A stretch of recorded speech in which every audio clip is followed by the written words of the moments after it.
tahun yang sama saya melanjutkan studi S2 saya di UIN Sunan Kalijaga, Yogyakarta, mengambil jurusan Akidah dan Filsafat Islam. Dan untuk saat ini saya bekerja sebagai dosen tetap di Institut Studi Islam Paminah di ISIP dan dosen LB, dosen non PNS, dosen tidak tetap di UIN Cirebon. Kemudian ini sekilas tentang beberapa karya tulis yang sudah saya buat. Ada artikel jurnal, kemudian ada juga buku. Ya, kebanyakan artikel jurnal. Ada satu buku juga di sini, buku antologi dan tulisan ringan yang saya publikasikan di akun WordPress. Jadi memang eh, ketertarikan saya terhadap filsafat itu sudah muncul sejak saya S1. Sehingga ketika saya lulus, ya saya eh, memutuskan untuk melanjutkan S2-nya itu tidak linier begitu. Di Jogja mengambil jurusan Akidah Filsafat Islam. Alhamdulillah saat ini ya saya bisa bekerja di dua kampus di ISIP dan di UIN. Saya kira itu Bapak Ibu sekilas saja untuk perkenalan. Nah, adapun untuk RPS itu jadi total pertemuan kita itu ada 16 ya, 15 pertemuan apa namanya tatap muka bukan tatap muka pertemuan selain UAS, nanti di pertemuan terakhirnya itu pertemuan UAS pertemuan 16. Nah, pertemuan 1 sampai pertemuan 15 nanti kita akan berdiskusi tentang filsafat ilmu, filsafat itu sebagai basis dari seluruh ilmu pengetahuan dan bagaimana ilmu pengetahuan lahir dan berkembang dalam tradisi barat maupun tradisi Islam gitu.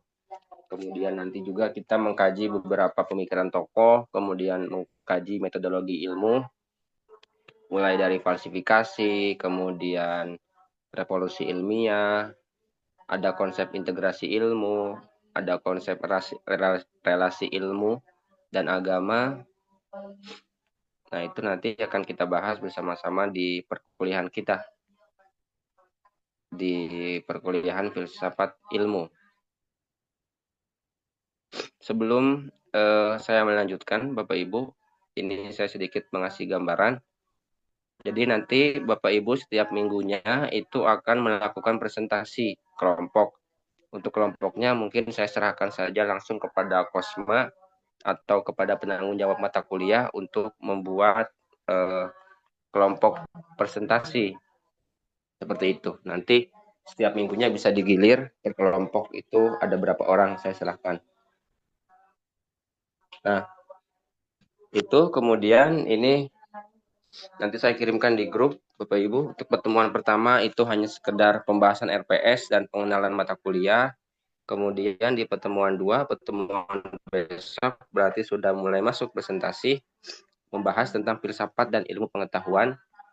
Kemudian pertemuan ketiga tentang hakikat filsafat ilmu, ada tentang teori kebenaran, ada epistemologi klasik dan modern, ada struktur ilmu dan metode ilmiah, ada relasi ilmu dan agama, filsafat ilmu dalam tradisi Islam.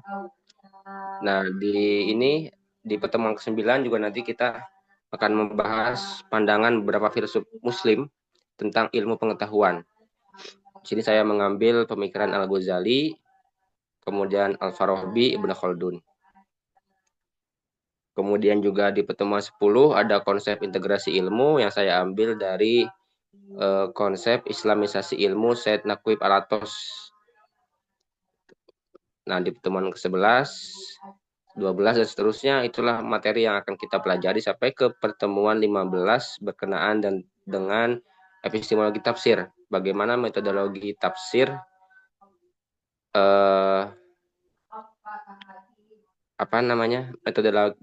metodologi tafsir yang digunakan baik ketika masa klasik dan kontemporer. Nah, cuman karena saya baru tahu ternyata ini gabungan, jadi kemungkinan nanti ada beberapa pertemuan yang saya revisi materinya. Karena di sini kan tidak hanya jurusan IAT. Nah, setahu saya kira itu semester 2 itu sudah per jurusan begitu. Ternyata masih digabung. Nanti ada 1-2 materi, 2 topik yang coba saya ganti. Jadi, tapi untuk sementara untuk besok atau sampai ke pertemuan setelah UTS, insya Allah masih bisa. Maksudnya tidak ada perubahan-perubahan lagi. Seperti itu. Nah, ini juga untuk referensi Bapak Ibu. Saya menyarankan Bapak Ibu agar membeli buku ya, Bapak Ibu. Yang pertama, Bapak Ibu bisa membeli buku Jujun Surya Sumantri, itu buku khusus filsafat ilmu yang banyak dipelajari di perguruan tinggi.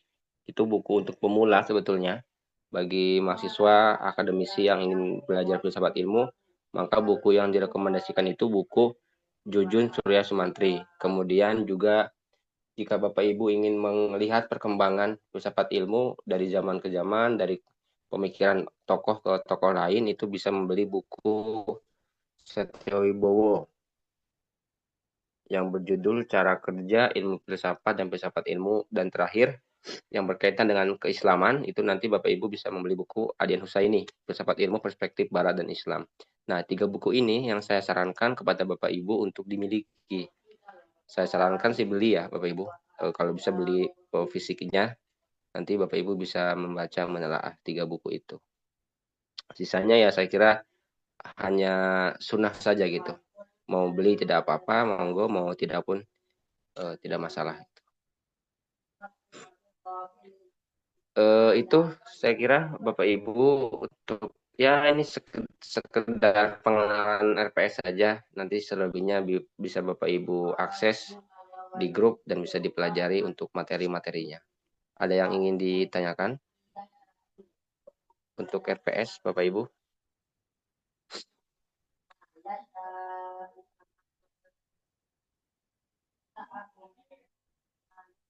Ada yang ingin ditanyakan? Ada yang mau bertanya?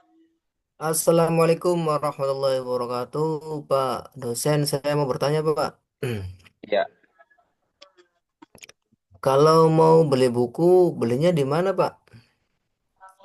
beli di online banyak Pak itu Pak. Bisa di Shopee, bisa di toko-toko online, bisa di Instagram. Nanti Nama Bapak bukunya apa, bisa Pak? cari buku yang dituju. Apa? Nama bukunya apa, Pak? Itu yang tadi ada di RPS apa nanti saya kirim Pak. Ada bukunya itu di referensi. Nanti Bapak bisa Oh, cek ya. siap-siap. Nama Terima kasih, penulisnya Pak. Jujun Surya Sumantri, kemudian Setyo Wibowo dengan Adian Husaini. Itu. Iya, siap. Makasih, Pak. Ya, silakan Bapak Ibu, ada yang ingin tanyakan lagi?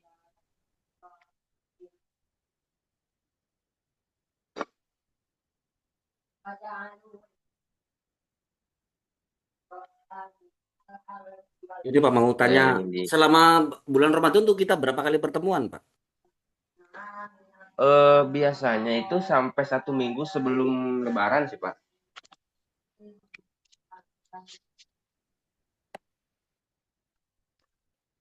Jadi untuk minggu pertama, minggu kedua, sampai minggu ketiga kita masih tetap ada perkuliahan. Atau mungkin nanti masih menunggu edaran dari kampus ya. Untuk libur Lebaran itu dari tanggal berapa sampai berapa.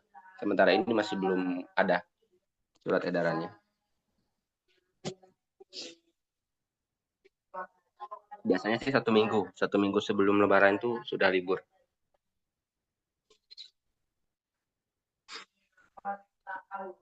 Ada yang ingin ditanyakan terkait RPS?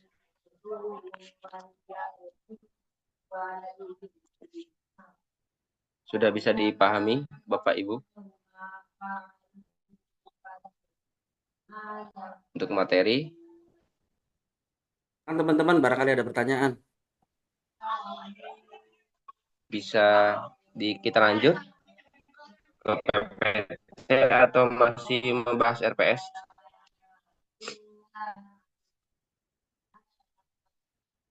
RPS cukup, Pak. Nanti kan di-share ya, Pak ya? RPS cukup ya. Ya, nanti akan saya share. Nah, baik, Izin ini Pak, kalau sebetulnya hanya materi izin Pak, pengantar saja. Gimana? ya. Untuk presentasinya itu nanti dimulai setelah Lebaran apa gimana, Pak? Atau langsung? Pertemuan besok itu sudah masuk pertemuan kedua. Berarti nanti sudah mulai presentasi.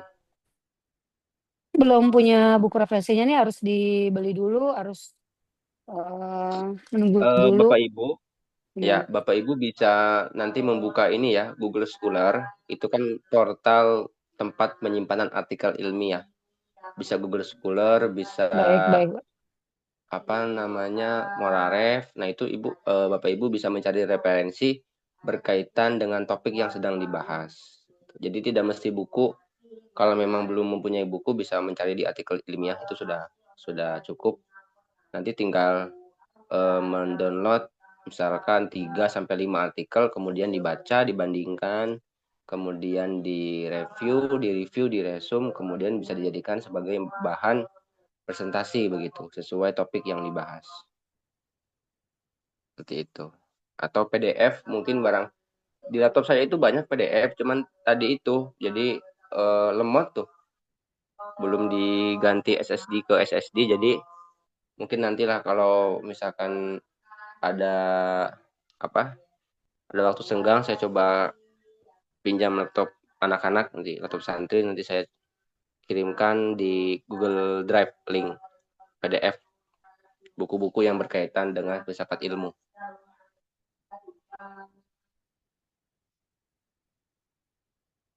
Seperti itu. Ada yang ingin bertanya lagi?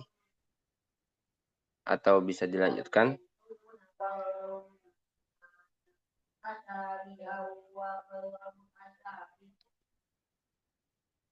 Dilanjut ya, Bapak Ibu?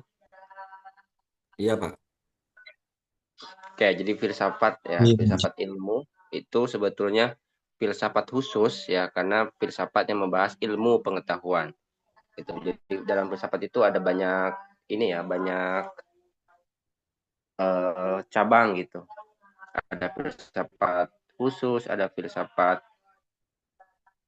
pemikiran tokoh, ada tematik dan lain sebagainya.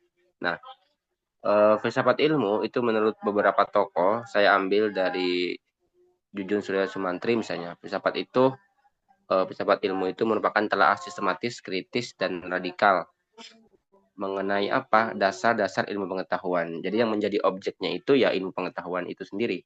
Itu apa saja mencakup asumsi, struktur, dan metode ilmiah serta implikasinya bagi keilmuan yang lain.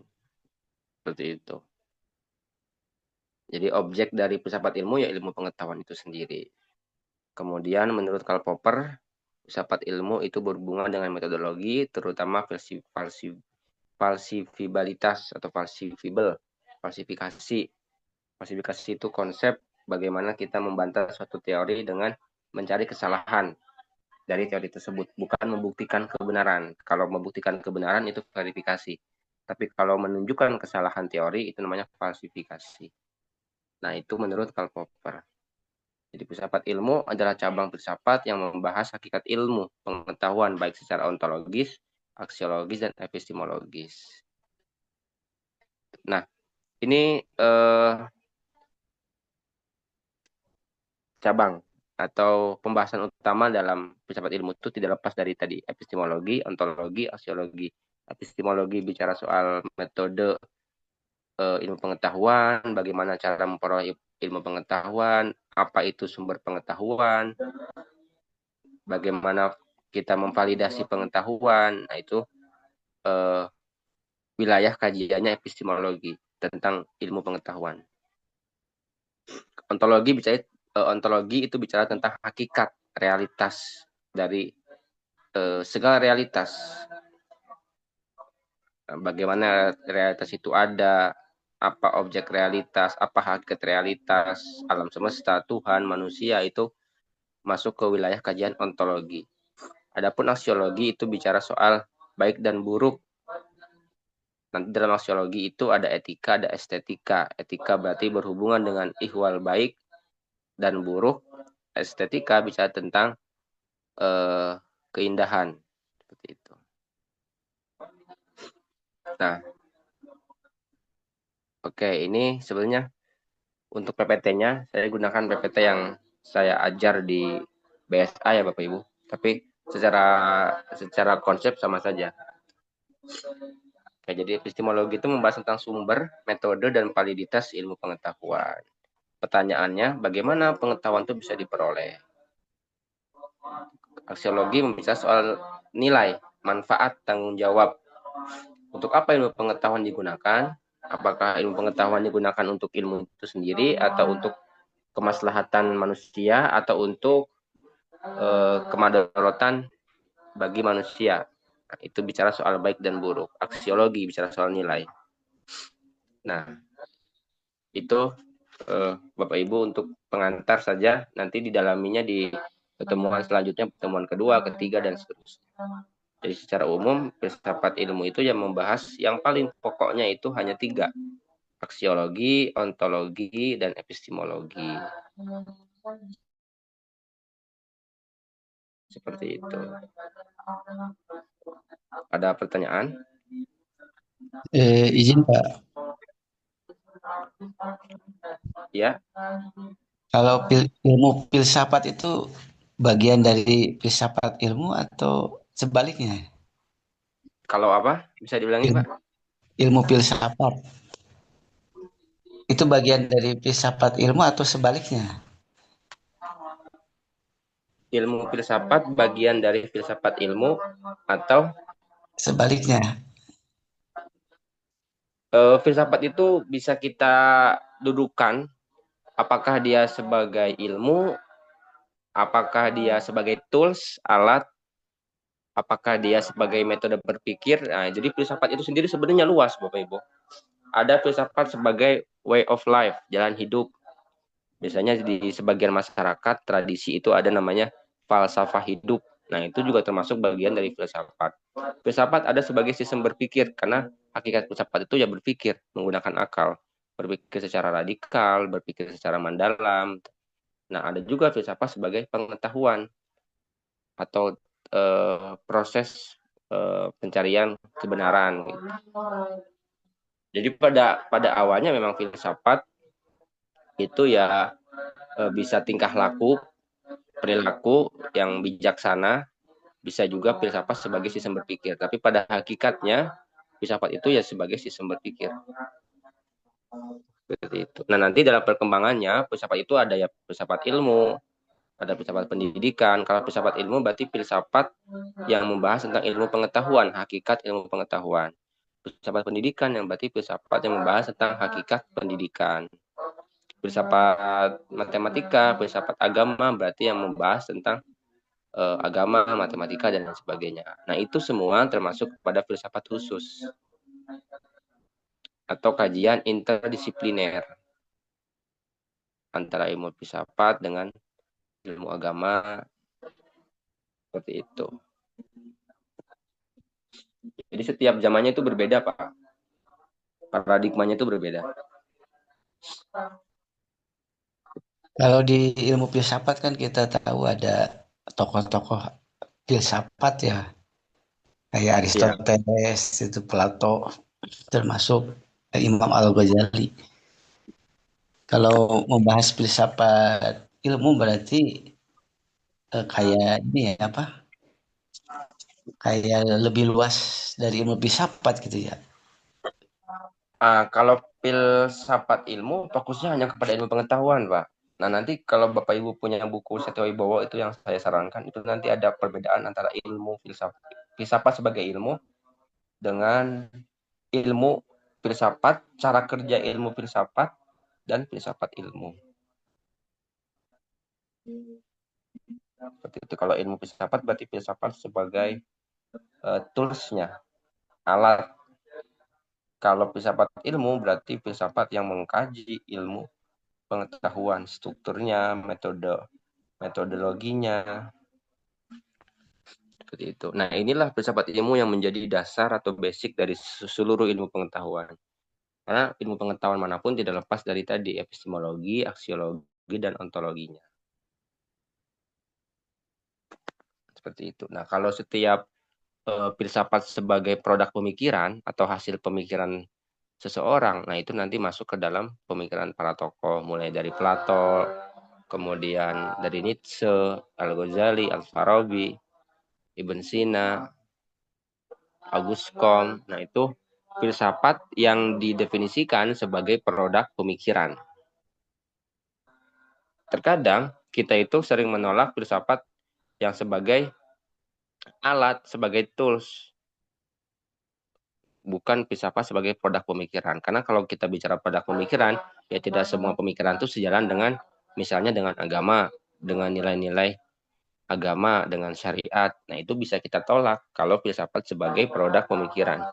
Tapi kalau filsafat sebagai sistem berpikir, nah itu tidak bisa, karena kita sebagai manusia, ya manusia itu kan animal rasional, hewan yang berpikir gitu. Jadi kalau ciri eksistensialis seorang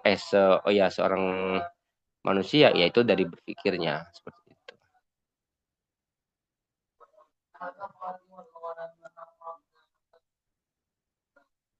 Begitu. Ada yang mau bertanya lagi, Bapak Ibu? Sudah bisa dipahami, Pak? Iya Pak, bertanya Pak, bertanya Pak. Iya, silakan, Pak. Ya kalau filsafat sama mantik itu sama nggak sih Pak? Kalau Soalnya ya, iya filsafat, kayak mantik bagian dari filsafat, Pak. oh Mantik bagian dari filsafat. Nah, nanti memang kalau memang eh, itu nanti coba saya sesuaikan lagi RPS-nya gitu. Barangkali nanti ada yang diganti materinya, ya saya bisa coba masukkan ilmu mantik, logika. Kalau logika itu ilmu yang mempelajari cara berpikir yang benar, struktur berpikir yang benar. Nanti biasanya kalau logika itu menggunakan logika Aristotelian, silogisme misalkan, ya kan, ada premis mayor, premis minor, ada konklusi. Itu bagian dari teori logika. Atau dalam tradisi Islam juga ada Pak ilmu mantik gitu.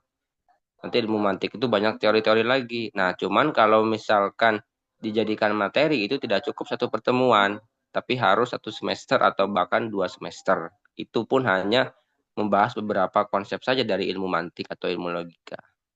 Jadi kalau dipaksakan diajarkan di mata kuliah ini, jadi nanti tidak fokus, malah fokusnya ke ilmu mantiknya, bukan ke filsafat ilmunya begitu.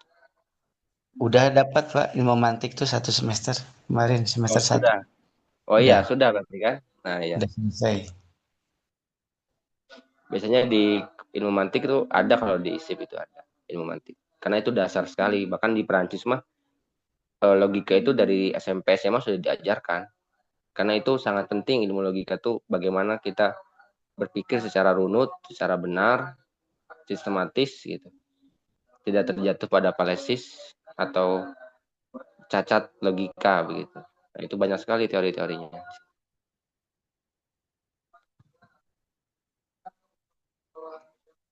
Begitu.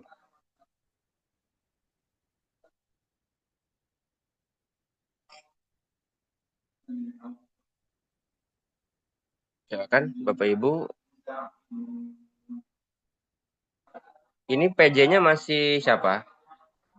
Pak Suhendi atau Mbak Marfuah lagi? Hadir saya, Pak. Oh Masih iya. itu. Iya.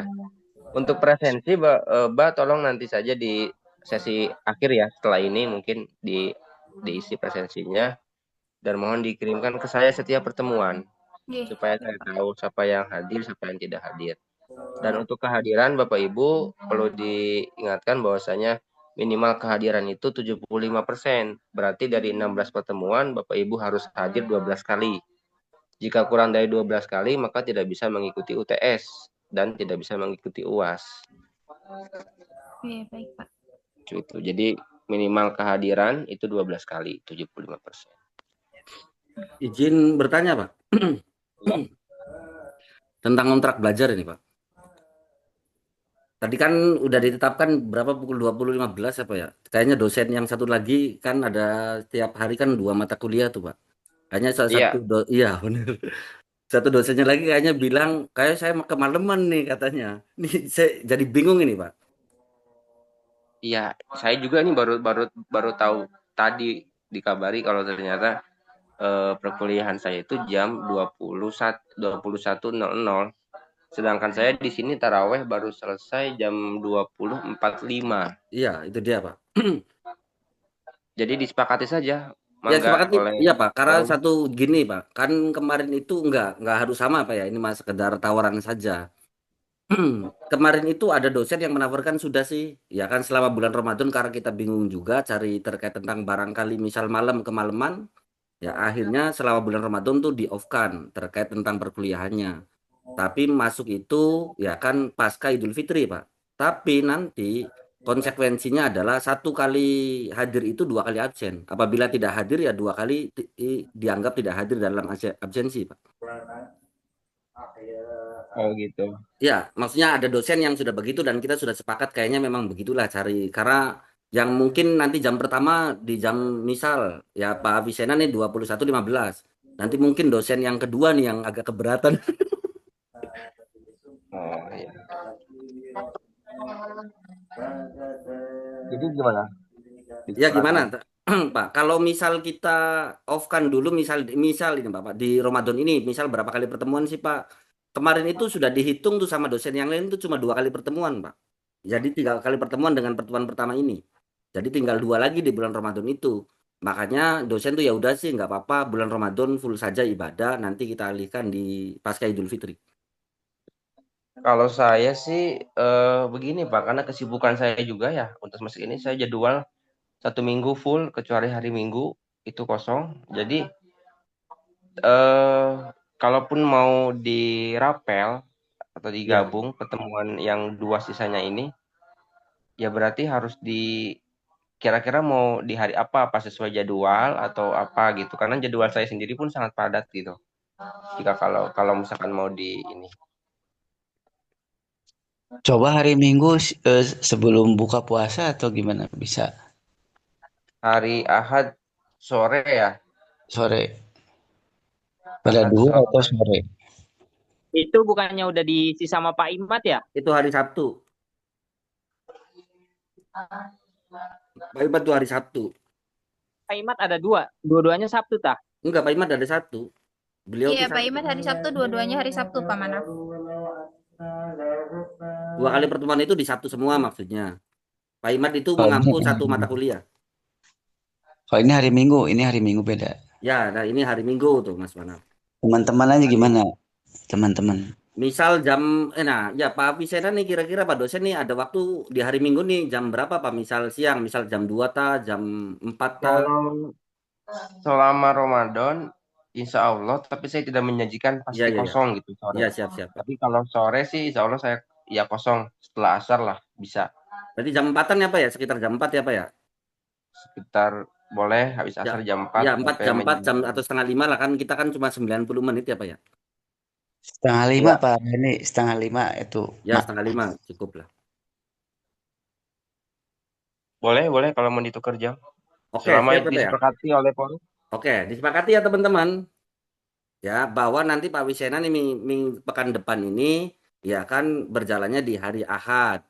Pukul berarti sekitar 16.30, setengah 5 Pak ya? Setengah 5 sampai jam 6 berarti ya. Iya, cukup Pak. Pas berbuka itu Pak. Siap, insya Allah bisa saya Pak. Nah, jazakallah khair Pak. Jadi begitu saja Bapak Ibu ya. Siap. Pertemuan besok hari Ahad ya. Oh ya. Oh iya Pak, ada pertanyaan lagi nih Pak. Tapi Iya, menyisakan pertanyaan semester 1 ini Pak. Iya, gimana Pak? Tentang nilai bahasa Arab Pak.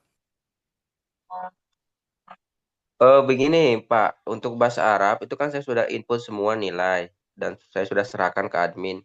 Siap. Itu memang yang bagi yang tidak ada berarti tidak mengumpulkan tugas UAS atau hanya mengumpulkan tugas UAS tapi dari presensi yang lainnya tidak mengumpulkan gitu. Karena pertama saya hanya melanjutkan di 6 pertemuan akhir sisa.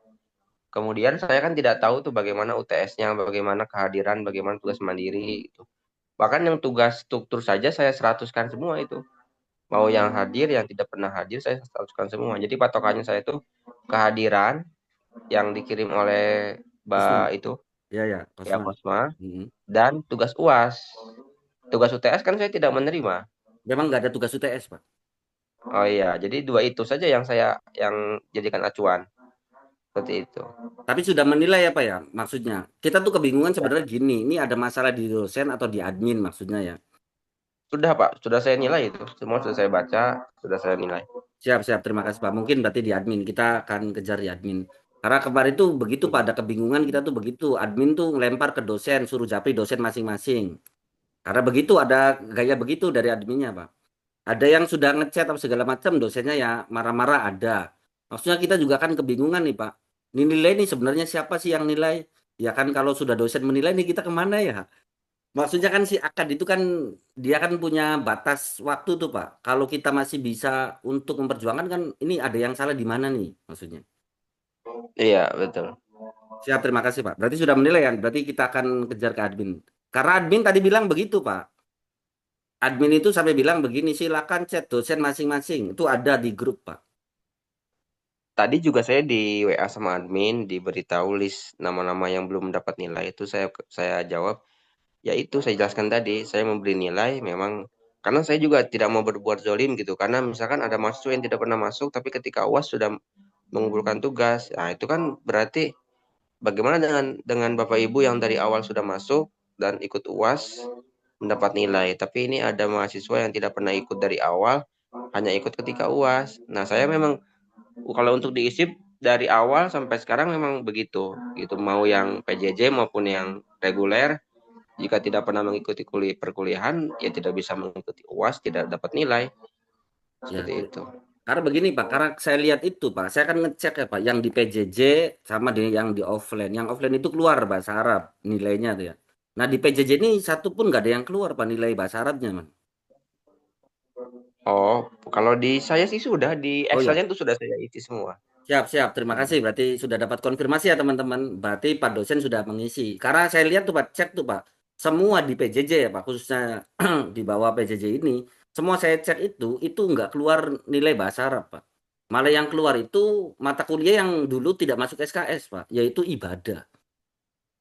Nah, itu juga itu berarti yang keliru bisa jadi adminnya itu, Pak. Oh iya mungkin itu dia. Makanya kami tuh kebingungan nih gimana nih cara. Atau ini nanti Pak dosen udah ngasih nilai, coba mungkin bisa ke Pak Rohindi nilainya nanti dikonfirmasi ke admin gitu. Ya nanti saya cek. Ya terima Boleh. kasih Pak keterangannya Pak. Nanti saya konfirmasi selanjutnya Pak ya sama admin sama Pak dosen juga. Untuk menindaklanjuti saja maksudnya Pak. Karena saya kan pegang terkait tentang presensi Kak Pak. Terkait tentang yang hadir-hadir apa segala macam. Kecuali karena kesalahan kami dulu itu ya ketika dosen tidak masuk ya tidak kami absen walaupun kami nunggu berjam-jam itu Pak. Iya, betul. Terima kasih Pak. Ya, Bapak Ibu setelah ini ada mata kuliah lagi Pak Rosidin, bukan? Iya. Pak Satori Pak.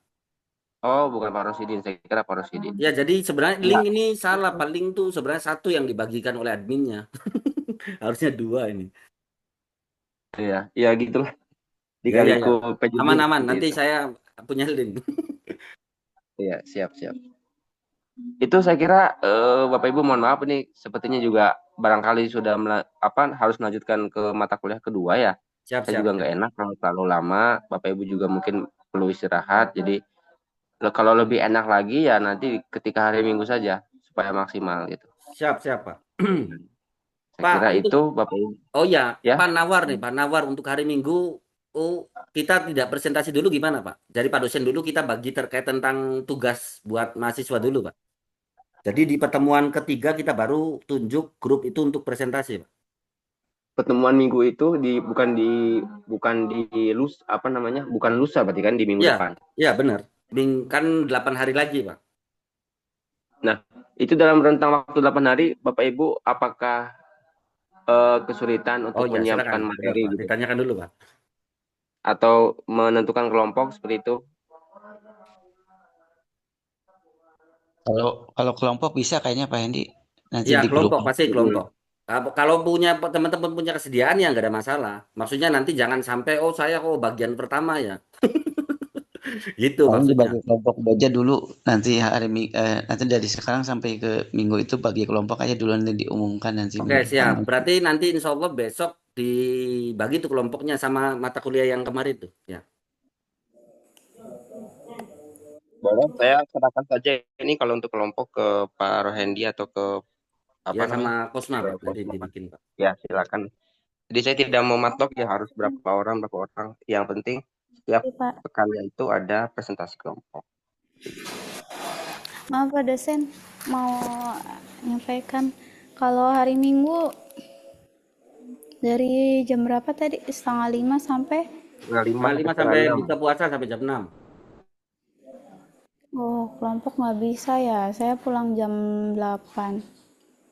Bisa jadi kelompoknya beli bukan nomor 1 kan, bisa jadi nomor 3 setelah Lebaran. Oh, setelah Lebaran. Bisa jadi kan kelompok itu kan per kelompok itu kan satu pertemuan satu kelompok ya Pak ya. Iya, Iya, jadi nggak bisa apa segala macam. Maksudnya ngomong saja sih. Oh saya Pak jangan sampai di misal di minggu depan yang tinggal ngomong saja. Nanti kita kelompokannya kan di pertemuan pertama kelompok siapa, pertemuan kedua kelompok siapa. Kayak seperti semester 1 saja.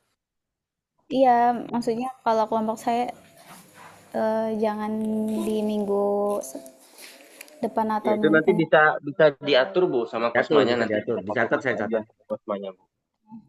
Ya, baik. Makasih. Saya kira itu Bapak Ibu untuk materi kita ya hari ini. Siapa? Jadi ini Terima kasih Pak. mewakili untuk waktunya. Jadi kita akhiri perkuliahan kita dengan sama-sama membaca Alhamdulillah. Alhamdulillahirrahmanirrahim. Terima kasih Bapak Ibu. Sampai bertemu di minggu depan di hari Minggu sore. Assalamualaikum warahmatullahi wabarakatuh. Waalaikumsalam warahmatullahi wabarakatuh. Waalaikumsalam warahmatullahi wabarakatuh. Rohendi, Dalam. itu aja minta nilai dari Pak dosen bahasa Arab biar nanti dikomprehensif sama admin. Jadi Pak Rohendi udah pegang nilainya gitu. Saya chat. Nanti kalau itu ini nilainya udah ada di saya dari Pak dosen. Nah ini tinggal admin dimasukin ke si akad gitu. Ini nilainya ini nanti ketahuan yang ininya, yang belum adanya. Langsung dari Pak dosen nilainya. Siap.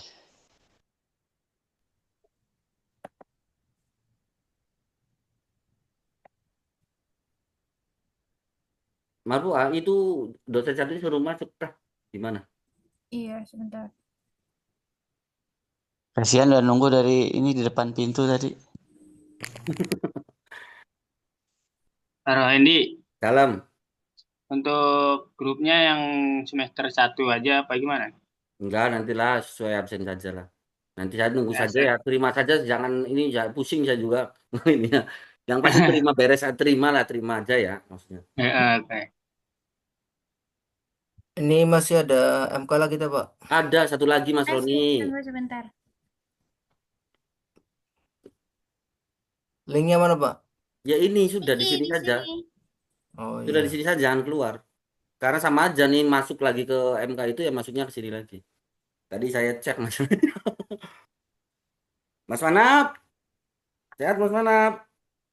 Alhamdulillah sehat masih nyimak, Pak. Iya tadi tuh masalahnya begitu.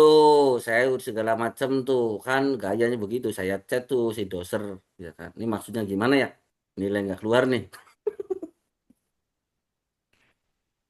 Iya Ya, kan? berarti salah satu kayak Iya kalau saya mah jelas ya apa segala macam. Kan masalah yang 10 itu bukan bahasa Arab. Kita rugi loh nanti ngulang 6 bulan kan. Kalau nggak keluar nilai bahasa Arab ya. Karena yang ditulis yang 10 tuh, contoh Pak Dadan kan sudah 10 tuh. Pak Kan Rohendi, dalam. Pak Rohendi, Niku Pak dosen sudah masuk. Oh, Silahkan boleh. silakan mana tuh? Assalamualaikum Bapak.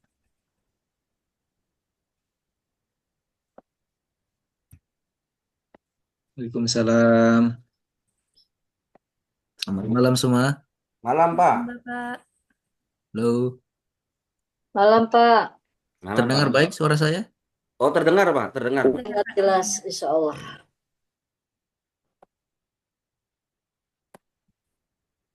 Baik. Malam sekali nih ya. Iya Pak. Jam 10. Ya itu dia Pak. Makanya perlu nyepakati kontrak belajar dulu kayaknya. Selama bulan Ramadan ini Pak. Ya, ya, ya.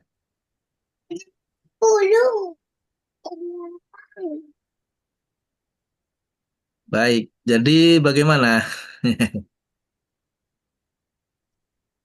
Apakah tetap seperti ini atau bagaimana? Oh, siapa, Bapak siapa. sekalian. Jadi ini Pak, oke. Biasa kita tawarkan begini Pak.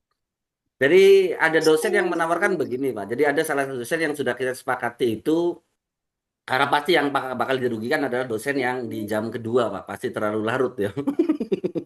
Di bulan Ramadan ya. Benar Pak. Betul. Saya mengerti terkait tentang hal itu.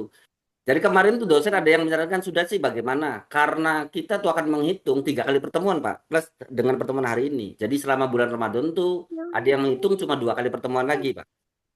Jadi bagaimana kalau selama bulan Ramadan ya kan perkuliahan ditiadakan, tapi diadakan nanti dimulai pasca Idul Fitri. Tapi di Idul Fitri itu nanti Pak, absen itu 2 kali absen. Jadi dianggapnya pertemuan setelah Idul Fitri itu pertemuan kedua dan ketiga. Jadi ketika seorang itu hadir maka 2 absen. Ketika mahasiswa tidak hadir maka dianggap 2 kali tidak absen. Begitu Pak. Ada Oke. yang begitu, sudah ada yang kami sepakati begitu. Ada ya juga Oh. yang ngerubah Pak akhirnya. Karena kita bingung agak biar nggak malam, terawih juga biar khusyuk. Ada yang kita alihkan di hari Sabtu Pak. Ada yang kita alihkan di menjelang berbuka di hari Minggu Pak. Oke. Ya, Kalau yang hari ini, yang malam ini, selain saya, kalau yang malam gimana ini sudah kesepakatannya? dialihkan Pak, dialihkan di hari Oh, Minggu, di hari Ahad. oh hari Ahad. Iya, tadi saya juga bilang Berat. ini ada dosen satu lagi nih. Oh. Makanya pasti dosen yang kedua bakal dirugikan. Jadi mohon ya kan yang Oh. ya Hmm. Kalau gitu yang jam 9-nya kosong berarti. jam 9 kosong Pak berarti di hari ini nih Pak. Ah, yang di hari ini. Ya, Nah, itu bagaimana kalau misalnya lebih dimajuin gitu saya jam 9? oh ya. Gimana teman-teman untuk mata kuliah hari ini ya kan karena tadi Pak Visena sudah bergeser harinya di hari Ahad pukul 16.30, maka Pak dosen ini minta jam 9 di hari Jumat ini mata kuliah beliau dimulai dari pukul 21.00 ya Pak ya. Bagaimana teman-teman? Setuju, Pak. Setuju aja, Pak. Oh, Oh, setuju Pak. itu ya. Iya. Oke. Iya, berarti aman karena pasti dosen yang kedua Ya, ya. ya. Makanya kita geser-geser dosen pertama ini. Ya, ya, ya. Betul. Makanya pas saya dikabari sama PJ kan jam 21.45 saya langsung kaget. Oh, nggak kemalaman gitu. Iya. Ya. Karena awalnya gini Pak, kami tuh beranggapan di pertemuan pertama tuh sekedar bicara terkait tentang RPS, yang kedua bicara terkait tentang kontrak Oh, belajar. Makanya benar. Tadi juga Pak Busena tuh ya, ya. sebenarnya harusnya cuma 30 menit maksudnya. Begitu Pak. Oh, ya, ya, ya. Jadi mohon maaf Oh, ya ya Pak atas sudah. keterlambatan ini. Ya, ya. Oke. Ya, nggak apa-apa. Berarti untuk minggu depan eh jam 9 ya, begitu ya. Ya, 21.00 betul Pak. 21.00. Oke, kalau begitu saya sih tidak masalah kalau tetap malam ini. Kalaupun di jam kedua juga bagi saya tidak masalah. Ya, teman-teman eh, apa namanya mahasiswa yang saya tidak tahu. Tapi memang terlalu malam sih ya. Ya, terlalu malam benar Pak. Karena ada yang dari Taiwan tuh beda 1 jam dengan kita Pak. Oh iya, beda jam. Iya, Oh, iya ya. Kalau online dari macam-macam ya. Ada macam-macam yang Pak. dari Yang belum ada Israel ada yang aja dari Pak. Aceh nggak ini? Nggak ada itu. Dari Ada yang Banten dari Aceh ada, nggak? ya kan dari Banten kayaknya ada tuh Pak. Dari Sumedang ada, Semarang saya Semarang Pak. Taiwan ada ini, Oh, Malaysia ada ini Pak. iya iya iya. Kalau yang dari Aceh ada nggak? Aceh, Aceh teman-teman tidak ada ya Aceh.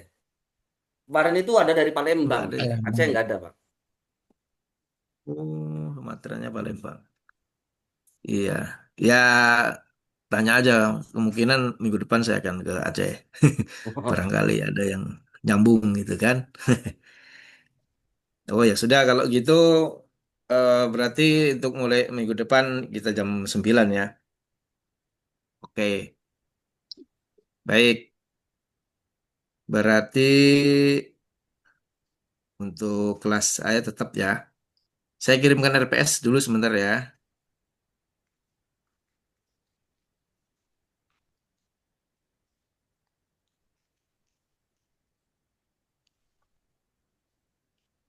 Ke grup.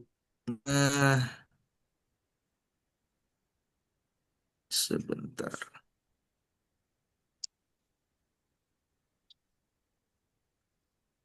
Ya, saya sudah kirimkan RPS di grup ya. Boleh sambil dibaca-baca. Ya, malam ini kita perkenalan saja dulu untuk apa namanya em, memahami ke kuliah ya, dan ini juga perkenalan dengan saya gitu ya. Dan untuk minggu depan juga nanti pengantar dulu mungkin ya. Kita ngobrol bebas dulu pengantar dari saya. Berarti mulai presentasi minggu depannya lagi. Berarti mungkin kalau bulan puasa cuma 3 kali ya. Nah, minggu keempatnya kita sudah libur biasanya. Jadi minggu depan akan pengantar dari saya dan presentasi 1 kali untuk kelompok yang pertama begitu ya. Oke, oh ya perkenalan dulu ya, ya. Sebelum sebelum perkenalan mata kuliah, perkenalan dulu. Saya Satori, Bapak Ibu sekalian. Eh, Nama lengkapnya Ahmad Satori. Saya dari Cirebon, dari Mertapada Kulon, Pak. Mungkin ada yang pernah mendengar buntut pesantren. Nah, yang tahu buntut pesantren? Tahu, Pesantren Butet Pak. ya Pak, tahu Pak, tahu Pak. Ya, Satu desa sama saya. saya, Pak. Oh, ada dari Mertapada, Bu, atau Buntut, Bu? Saya Buntet desa, Pak. Oh, Buntut Desa, Desa Buntut ya. Berarti Iya. tetangga desa saya. Saya Mertapada Kulon. Boleh, Bu, mampir-mampir nanti ya.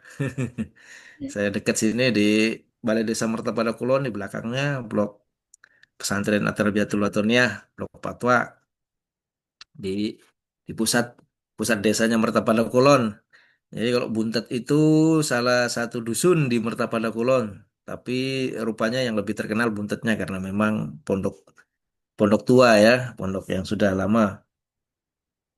Oke, kemudian saya apa di ISIF ini terbilang orang lama tapi baru. Orang lama tapi baru kayak yang itu aja ngomongnya ya.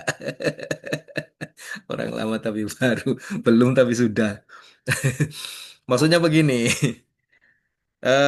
sejak 2007 ketika ISIP pertama kali didirikan, saya termasuk yang ikut membantu pendiriannya, kira-kira begitu. Cuman saya hanya membantu pendirian saja waktu itu, karena saya sempat apa namanya ikut bantu-bantu di Fahmina, Yayasan Fahmina dulu sebelum ISIF dibuat ya. Nah, ISIF ini kan dari Yayasan Fahmina. Dan satu-satunya NGO atau LSM yang bikin kampus ya Fahmina ini ya. Fahmina apa NGO kemudian membuat perguruan tinggi ya. Nah, namanya ISIF ini 2007 kurang saat itu ya. Saya masih ingat saya dipanggil sama sesepuh-sesepuh Fahmina ya. Ada apa namanya? Kang Marzuki yang sekarang jadi rektor, kemudian ada apa namanya Buya Hussein Muhammad, kemudian ada almarhum Kang Afandi Mukhtar, terus juga ada Kang Fakihudin Abdul Qadir dan lain-lain ya. Itu senior-senior sepuh-sepuh di Fahmina. Saya waktu itu jadi tukang ketik ya, karena saya lagi masih kuliah S2 saat itu.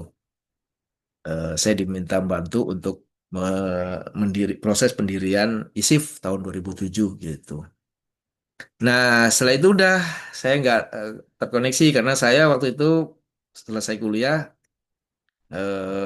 ngajar di tempat lain dan diangkat jadi pegawai ya, jadi PNS tahun 2011. Jadi saya sudah tidak terlibat lagi, saya fokus di UIN atau Yayan Cirebon sini ya, UIN Cirebon, Syekh Nurjati, UIN Siber Syekh Nurjati. sejak 2011 sampai sekarang. Saya sebagai pegawai negeri di sana, gitu. Nah, baru tahun kemarin, kemudian saya diminta atau dipanggil lagi sama Pak Rektor sekarang ini, Pak Marzuki, Kang Jack saya panggilnya. Sama Kang Jack dipanggil untuk bantu. Ayo Sat, bantuin lagi sini ke ISIF. Wah, ya sudah. Saya siap bantu dan saya diminta jadi wakil rektor bidang penelitian dan pengabdian, bidang apa yang ngurusi KKN atau PIT ya. Kalau di ISIF namanya PIT, Praktek Islamologi Terapan. Jadi yang ngurusin riset, ngurusin pengabdian gitu ya, mahasiswa dan dosen dan seterusnya. Saya diminta membantu Kang Marzuki atau Kang Jack untuk mengawal riset dan pengabdian di ISIF mulai tahun kemarin. Ya sudah, mumpung di UI-nya juga saya sudah banyak free gitu kan. Saya lebih banyak di pasca sarjana, sudah apa jarang, karena di pasca sarjana itu lebih lebih lebih fleksibel waktunya ya, lebih santai lah. Saya di sejarah di SPI, pasca sarjana sejarah peradaban Islam. Oke, suara saya jelas ya. Saya khawatir suaranya nggak jelas. Nanti kalau nggak jelas bisa diminta diulang. Sangat jelas, Pak. Oke, ya, sip lah. Nah, saya satu saya dari PAI, Bapak Ibu sekalian, saya di kampus namanya Universitas Islam Tribakti, dulu namanya Institut Agama Islam Tribakti. Kalau sekarang namanya Universitas Islam Tribakti Lirboyo Kediri. Ada Lirboyonya karena memang kampus punya Lirboyo ya. Saya pesantren di Lirboyo dan kuliah di sana, masuk tahun 98, lulus 2002. Kalau dari Lirboyonya lulus 2003. Itu. Jadi saya merantau di Kediri, jurusannya PAI. Kemudian S2 saya lanjut tahun 2006, ya, di jurusan Sosiologi, dari PAI ke Sosiologi di Universitas Indonesia, di Fakultas Ilmu Sosial dan Ilmu Politik di UI. Tahun 2006 saya masuk, lulus tahun 2009 gitu. Gelar saya MSI kalau S2, kalau S1-nya SPDI, Sarjana Pendidikan Islam. Oke, nah di UI inilah di S2 Sosiologi ini saya bersentuhan banyak dengan metode-metode penelitian ya, terutama penelitian sosial yang basisnya kualitatif dan participatory action research ya. Karena sejak kuliah S1 juga saya sudah sering terlibat dengan kegiatan-kegiatan penelitian gitu ya, dengan lembaga-lembaga penelitian, apalagi pas S2 begitu. Kemudian pulang 2010, 2011 jagat pegawai negeri. Nah, 2010 2009 ya, 2010 itulah saya langsung S3. Saya dapat kesempatan beasiswa S3 dari Kementerian Agama, tapi waktu itu statusnya belum jadi PNS, Pak. Ya, jadi jangan takut nanti nih kalau ada yang belum PNS terus masih S3. Nggak apa-apa gitu. Nah, saya jadi S3 dulu, baru kemudian diangkat PNS 2011. Saya di S3-nya di ilmu sejarah. Di UI juga. Jadi S1-nya PAI, S2-nya sosiologi, S3-nya sejarah. Kalian nyambung. Nggak masalah. Bisa kok jadi pegawai ya. Jadi kalau ada yang bilang harus linier, ini itu segala macam, saya mengalami pengalaman hidup sendiri tidak seperti itu. Santai saja. S1, S2, S3 tidak ada yang sambung ya, tidak ada yang linier. Walaupun mungkin secara rumpun keilmuan masih nyambung ya, ilmu sosial semua. Pendidikan, sosiologi, sejarah itu masih rumpun ilmu sosial humaniora gitu. Tapi secara jurusannya memang tidak linear gitu. Kalau sosiologi di Fakultas Ilmu Sosial Ilmu Politik, kalau ilmu sejarah maksudnya di FIB ya, Fakultas Ilmu Budaya, FIB. Masuk 2010, lulusnya 2017 kemarin. 2017, gelarnya doktor. Jadi doktor saya dalam bidang ilmu sejarah Kalau magisternya bilang ilmu sosial atau sosiologi, dan sarjananya dalam bidang pendidikan Islam. Seperti itu pengalaman pendidikan formal saya. Sebenarnya kalau pengalaman pendidikan lebih banyak non formalnya saya daripada yang formal. Saya dibesarkan di di lapangan ya, di jalanan.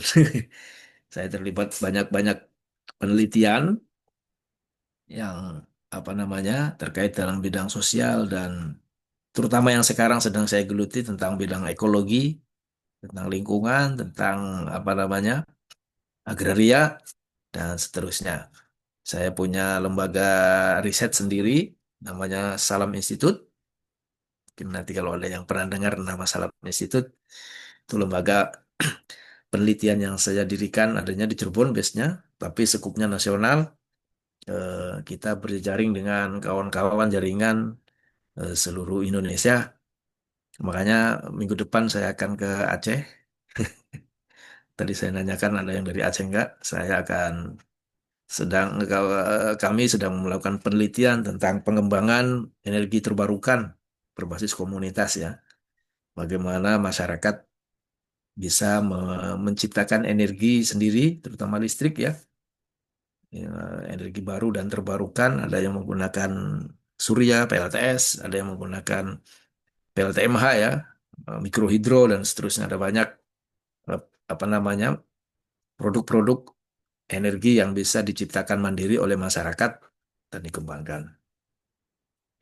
Seperti itu salah satu contoh lagi riset yang sedang saya jalani dan ya alhamdulillah saya bisa keliling-keliling untuk riset-riset terutama yang paling banyak sih tentang ekologi ya. Saya pernah riset tentang kebun sawit di Papua. Saya juga pernah riset tentang hutan adat di Morowali, Sulawesi Selatan ya. Morowali Utara, Sulawesi Selatan. Ada sekelompok masyarakat adat yang menjaga hutan adat di sana, di pedalaman hutan Sulawesi. Kemudian saya juga riset tentang hutan masyarakat juga di Jambi dan lain-lain. Terakhir barusan sebelum puasa kemarin saya ke Lombok, ke NTB ya, Lombok Tengah. Saya penelitian tentang sekelompok masyarakat yang mengelola kawasan hutan sekaligus mengembangkan PLTS, pembangkit listrik tenaga surya yang mengelola kopi. Jadi mereka di situ ada perkebunan kopi milik Cina yang dulu sejak zaman kolonial diberikan izin oleh eh, pemerintah kolonial. Nah, kemudian sudah habis izinnya, hak izin Erfah namanya ya, izin Erfah yang diberikan oleh pemerintah Belanda. Nah, tahun 1980 izinnya sudah habis dan mestinya lahan X HGU kalau zaman sekarang ya, kalau dulu lahan X Erfah berarti itu bisa dimiliki dan dibagikan kembali ke masyarakat saat itu yang tinggal di kawasan hutan saat itu. Nah, mereka kemudian menuntut untuk mengambil alih hutannya dan tahun 2008 baru bisa didapatkan oleh masyarakat sekitar 350 hektar dan dibagikan kepada warga secara rata masing-masing dapat 1/4 hektar gitu ya. Dan mereka sedang mengelola kawasan hutan ini bagaimana kemudian untuk bisa mencukupi kehidupan mereka. Salah satunya adalah dengan mengolah kopi karena itu eks kebun kopi dan mereka menggunakan pembangkit listrik tenaga surya untuk untuk mengeringkan, merosting kopi dan seterusnya sampai menjadi bubuk kopi gitu ya. Nah, ini contoh-contoh riset kualitatif ya seperti ini ya. Bahkan saya lebih bukan hanya kualitatif tapi kepar ya, participatory action research, bagaimana risetnya bisa membantu warga masyarakat dalam apa meningkatkan kualitas hidupnya dan seterusnya. Sekitar 10 harian saya di Lombok, kemarin baru pulang. Seperti itu contoh riset yang sudah saya tekuni atau jalani selama ini. Begitu perkenalannya, mungkin ada yang ditanyakan? Pak, Ngobrol bebas izin saja. Pak, Ya, Hasil risetnya saya bisa boleh ambil begitu, Pak. Saya juga kebetulan lagi menulis juga, Pak. Oke. Menulis tentang integrasi ilmu, Pak. Itu kalau mau dapatkan datanya di mana ya, Pak? Kalau kalau di saya bisa di Google Scholar saya, Google Scholar. Kalau yang di Salam Institute juga bisa di apa? Bisa diikuti di IG-nya Salam Institute ya. Cuman yang websitenya kayaknya belum di-upgrade untuk websitenya. Ini kan yang akhir akhir tahun kemarin ya. Itu bisa juga diunduh di sana. Kalau tulisan-tulisan saya bisa di Google Scholar saya, bisa dicari gitu. Pak siapa tadi yang nanya? Pak Abdul mana, Pak? Maaf, Oh, Pak. Abdul Manap. Lagi. Oh, dari mana Iya, Pak. asalnya, Mas Abdul? Asli dari Medan, Pak. Cuman Oh, keluarga ada di Jakarta. Sekarang oh. lagi di Cirebon. Wah, sekarang lagi di Cirebon. Oke. Ya. Ada lagi yang Ini ingin saya ditanyakan? lagi ini saya lagi nulis, Pak, Hmm. apa namanya, data riset kan. Nah, saya bingung ini, Pak, kalau nyantumin data riset orang itu bagaimana, Pak? Kan itu kan ada etikanya seperti itu ya, Pak, Hmm. Kalau dalam kepen. hmm, kalau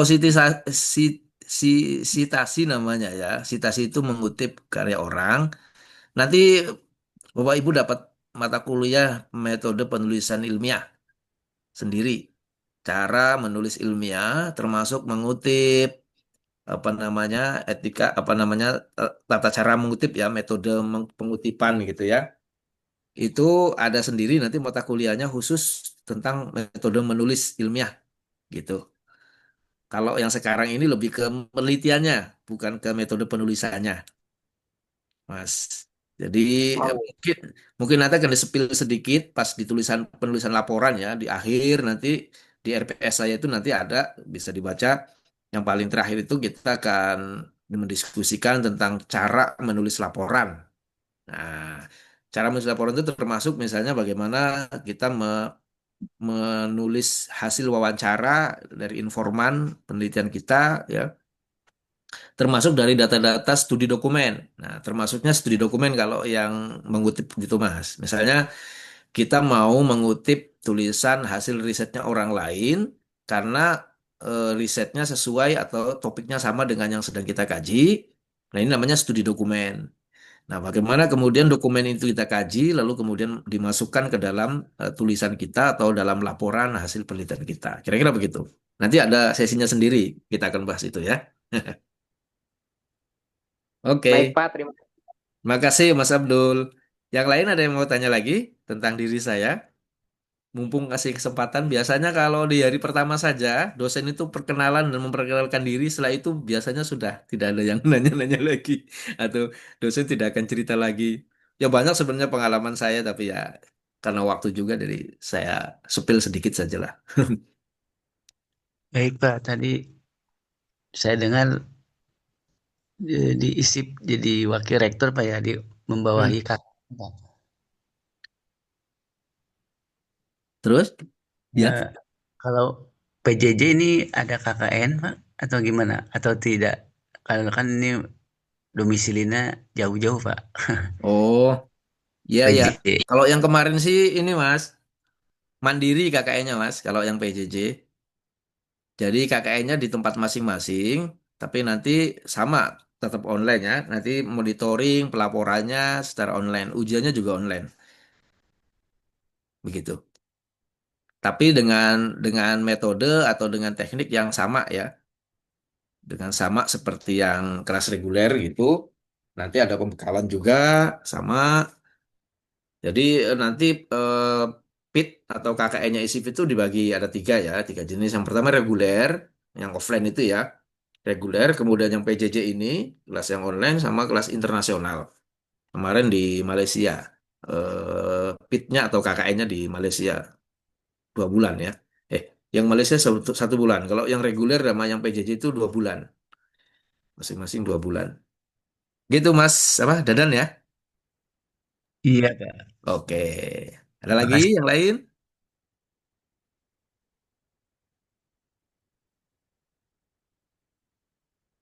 Kalau nggak ada, kita ke mata kuliah, ke RPS ya, sedikit ya, sebentar.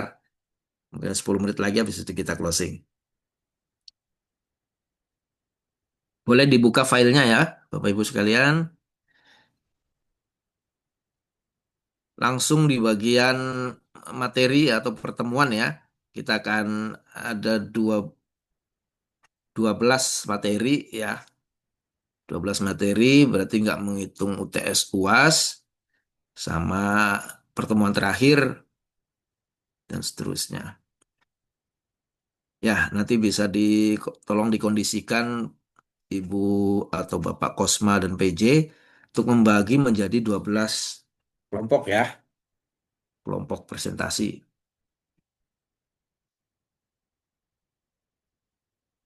Yang pertama nanti kita akan, yang paling awal mendasar kita akan mendiskusikan tentang paradigma penelitian kualitatif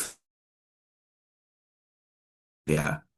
2 minggu lagi ya, jadi minggu depan kita pengantar dulu. Oh, nah ya boleh, terima kasih sudah meng-sharekan. Saya nggak sempat nge-share. Oke, paradigma penelitian ya. Karena kurang lebih penelitian itu kan yang paling umum ada dua ya, ada kualitatif, ada kuantitatif gitu ya. Yang kualitatif ini yang seperti apa gitu, paradigma. Paradigma itu terkait kerangka berpikirnya, eh, stand standpointnya ya itu dari mana ya, apa yang membedakan dia dengan penelitian yang lain, termasuk dengan kuantitatif gitu. Jadi hal-hal yang paling mendasar dari penelitian kualitatif itu kita akan pertemuan pertama. Kemudian yang kedua kita langsung ke teori ya, penting sekali kegunaan teori dalam penelitian kualitatif karena intinya sebenarnya kualitatif itu dia bisa dua arahnya, menguji teori atau kemudian juga bisa membuat teori yang baru. Makanya teori ini penting sekali dalam penelitian.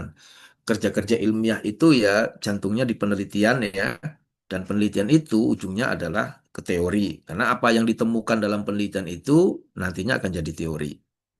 Misalnya kita menemukan dalam penelitian, katakanlah misalnya penelitian tentang pendidikan ya. eh, Dalam penelitian ternyata ditemukan faktor yang mempengaruhi yang kuat yang lebih berpengaruh terhadap perkembangan siswa ternyata ada hal lain selain apa namanya selain kerja guru, selain situasi pendidikan, misalnya ada peran komite sekolah misalnya di satu sekolah ada satu komite sekolah yang perannya luar biasa, dominan ya dan penting di sekolah itu. Ternyata itu yang menentukan kemudian prestasi siswa. Nah, temuan Bapak ini nantinya akan jadi teori bahwa dalam dalam pengembangan lembaga pendidikan dan prestasi siswa, peran komite sekolah menjadi menjadi penting karena temuan hasil penelitian itu. Begitu, maka temuan ini kemudian bisa menjadi sebuah teori. Kalau ternyata kemudian bisa dikembangkan atau ditemukan di tempat yang lain juga dan pada waktu yang berbeda juga. Gitu ya. Nah, kita akan belajar tentang teori, kemudian eh, menyusun proposal. Nah, ini yang paling penting. Jadi sebelum melakukan penelitian itu, kita mesti bisa membuat rencana penelitian. Ya, dan proposal ini yang rencana penelitian gitu ya. Biar penelitian kita bisa bagus, ya harus perencanaannya juga harus bagus gitu ya. Maka proposal. Terus berikutnya bagian membuat kerangka teorinya. Jadi kalau tadi itu kegunaan teori, nah sekarang bagaimana kerangka teori dibikin di dalam proposal. Jadi proposal itu nanti ada 3 bagian yang penting ya. Bagian latar belakang sama permasalahan yang akan dibahas, termasuk pertanyaan penelitian. Lalu bagian kedua nanti kerangka teori, teori apa yang dipakai untuk mengkaji persoalan itu. Yang ketiga adalah metodologi. Nah, bagian metodologi ini di pertemuan berikutnya kita akan satu persatu kita bahas secara metodologi karena memang ini kan kuliah metode ya, kuliah metodologi. Jadi bagian yang proposal yang ketiga ini yang akan lebih panjang pembahasannya karena kita memang mata kuliahnya metode atau metodologi ya, metode penelitian. So, jadi setelah itu kita akan berturut-turut, tapi sebelum itu akan satu pertemuan bagaimana kita akan menyiapkan teknis penyiapan sebelum turun lapang. Bagaimana metode itu bisa bekerja, kira-kira begitu ya. Metode bagus juga kalau kita nggak bisa menyiapkan teknisnya, yang dia tidak akan bekerja dengan baik. Maka sebelum turun lapang itu kita perlu menyiapkan apa saja sih hal yang disiapkan sebelum turun lapang gitu ya. Baik persiapan teknis maupun non teknis. Yang teknis ya berarti terkait apa namanya persuratan misalnya begitu ya. Kemudian teknis administratif gitu ya atau persiapan bekal kayak gitu ya. Yang non teknis ya berarti mental gitu ya. Persiapan fisik, mental gitu ya. Jangan sampai pas kita riset kemudian kita nggak siap secara mental gitu. Maka nanti tidak maksimal hasil risetnya. Oke, baru setelah itu kita akan diskusi cukup mendalam tentang metodenya. Metode bagaimana riset dilakukan. Riset kualitatif dilakukan ya. Pertama metode pengumpulan data. Nah, itu yang paling pokok ya. Karena suatu pekerjaan riset akan ditentukan oleh bagaimana caranya kita memperoleh data eh, yang didapatkan dari lapang. Maka di sini ada beberapa metode atau teknik penggalian data ya, atau pengumpulan data. Yang pertama observasi, pengamatan. Nanti ada macam-macam jenis observasi ya. Eh, Cara pengamatan ada yang biasa saja, ada yang sangat mendalam sampai terlibat gitu ya, sampai ikut. Misalnya kalau kita sedang penelitian tentang nelayan, bagaimana kehidupan nelayan ya, kita ikut ke laut, ikut ke perahu sama nelayan, mengikuti aktivitas mereka dari pagi sampai pagi lagi gitu dan seterusnya. Tidur di rumah mereka ya, agar kita betul-betul paham kehidupan nelayan. Kemudian setelah itu ada wawancara pastinya, ngobrol ya. Wawancara juga penting sekali dalam melakukan penelitian ya. Lalu yang berikutnya studi dokumen tadi yang ditanyakan sama Mas Abdul tadi ya kalau nggak salah. Yang studi dokumen itu tentang bagaimana kita mengkaji dokumen-dokumen terkait dengan topik riset kita. Kalau di di lapang ya di kampung misalnya ada profil desa gitu ya atau ada laporan-laporan dari UMKM, BUMDes dan seterusnya kalau kita sedang meneliti tentang bagaimana ekonomi masyarakat desa misalnya begitu. Nah, kita bisa kaji laporan-laporan dari BUMDes terkait di desa itu, ada dokumen-dokumen yang mereka keluarkan, maka kita perlu kaji. Atau riset-riset sebelum kita yang terkait dengan topik yang sama, itu juga dokumen. Nanti kita kaji ya bagaimana di studi gitu ya, yang terkait dengan data-data yang dibutuhkan oleh kita. Itu. Kemudian berikutnya ada FGD, Focus Group Discussion ya. Ini juga menggali data dengan cara mengumpulkan informan yang banyak. Jadi kalau wawancara satu-satu, kalau FGD dikumpulkan. Ya, dikumpulkan dengan berbagai macam latar belakang informan yang akan kita mintai keterangannya. Nah, dikumpulkan. Nah, itu namanya FGD. Itu juga apa namanya teknik pengumpulan data yang penting, gitu ya. Nah, nanti juga ada namanya triangulasi, tapi tidak saya tulis di sini. Itu sebagai satu metode untuk memadukan antara metode-metode ini atau teknik-teknik ini. Data wawancara di apa namanya dikonfirmasi dengan data pengamatan misalnya.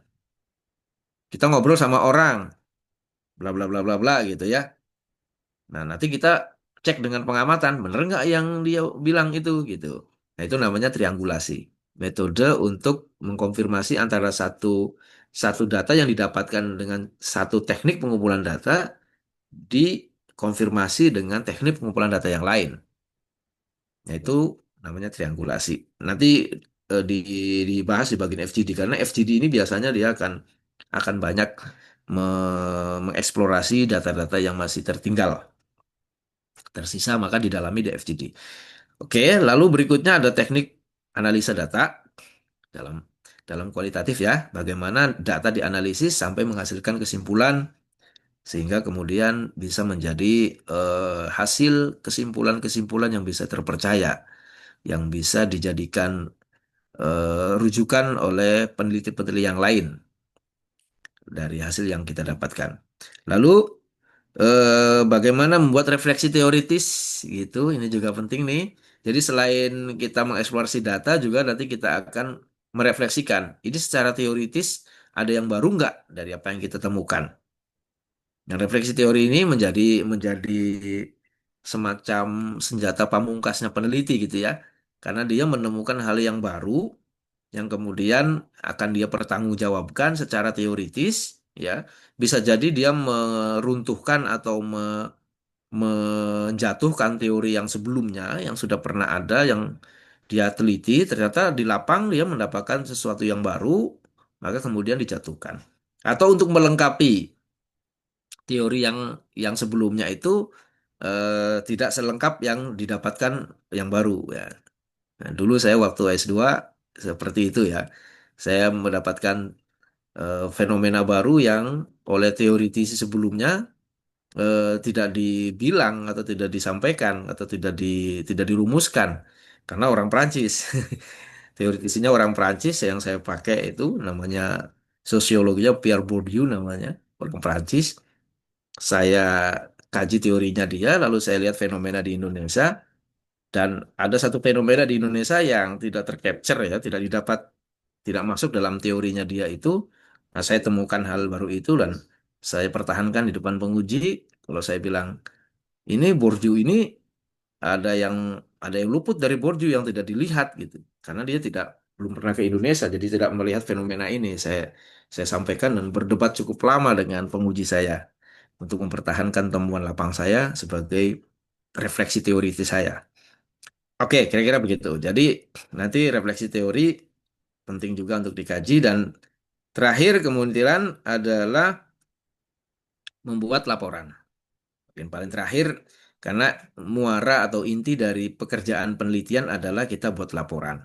Nah, nanti jenisnya macam-macam. Yang paling umum ya tulis ya, laporan tulis nanti dalam bentuk skripsi kalau ilmiah ya. Kalau akademik nanti skripsi, tesis, disertasi gitu. Ke laporan akademik.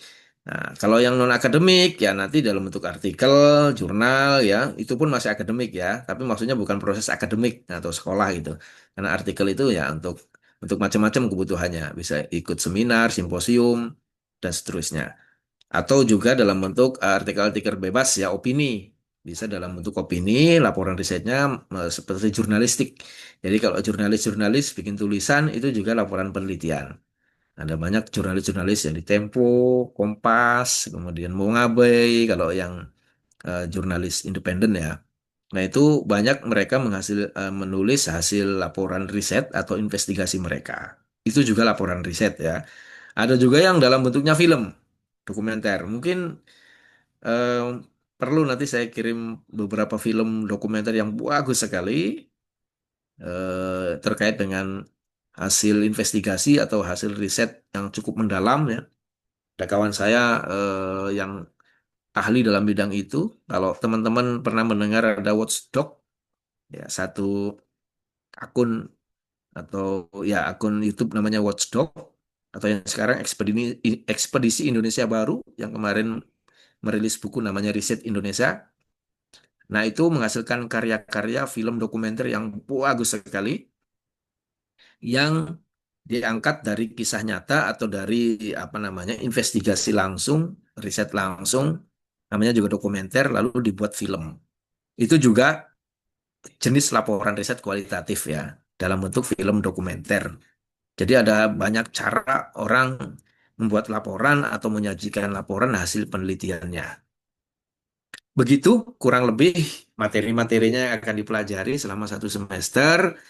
Eh, saya lebih ingin sebenarnya nanti adalah saling berbagi cerita, ya, berbagi cerita pengalaman riset. Barangkali sudah ada yang pernah melakukan riset sebelumnya, walaupun belum sarjana, tapi sudah pernah melakukan riset ya, entah riset yang besar atau yang mungkin riset yang kecil-kecilan.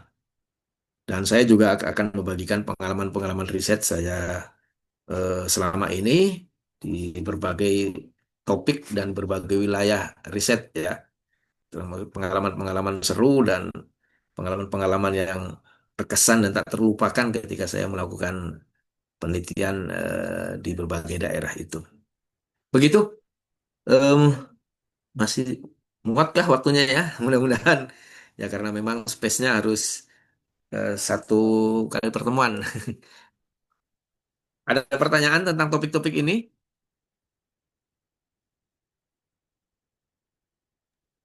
Iya Pak, barangkali kalau untuk perkuliahan kami nih yang PJJ nih, kalau misalkan ada uji eksperimen, berarti harus ke lapangan Pak ya? Hmm,